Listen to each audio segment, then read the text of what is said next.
अब बिपिन रावत हेलीकॉप्टर हादसे के बाद भारत में चहमकोइयां शुरू हो गई। कोई हादसे को फौज की अंदरूनी चिपकलिश तो कोई अलहदगी पसंदों का हमला करार देने लगा। भारतीय हुकूमत की तरफ से हादसे की तहकीकात के लिए तीनों फोर्सेस की ज्वाइंट टीम तश्कील देने का ऐलान कर दिया गया।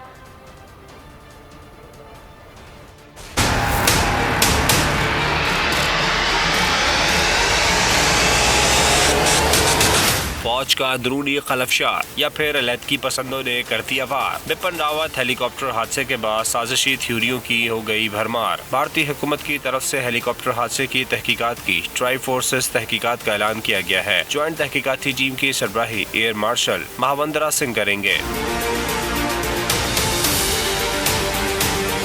दूसरी तरफ हादसे के शिकार भारतीय हेलीकॉप्टर का डाटा और वॉइस रिकॉर्डर भी बरामद कर लिया गया है। गुज़िश्ता रोज भारतीय रियासत तमिलनाडु में आर्मी हेलीकॉप्टर गिरकर तबाह हो गया था। हादसे में भारतीय chief of defence staff Bipin Rawat और उनकी अहलिया समेत 13 अफराद हलाक हो गए थे, जबकि जख्मी ग्रुप कैप्टन वेलिंगटन अस्पताल में जेर इलाज है। हेलीकॉप्टर हादसे में हलाक होने वाले भारतीय CDS बिपिन रावत की आखिरी रसूमात कल अदा की जाएंगी।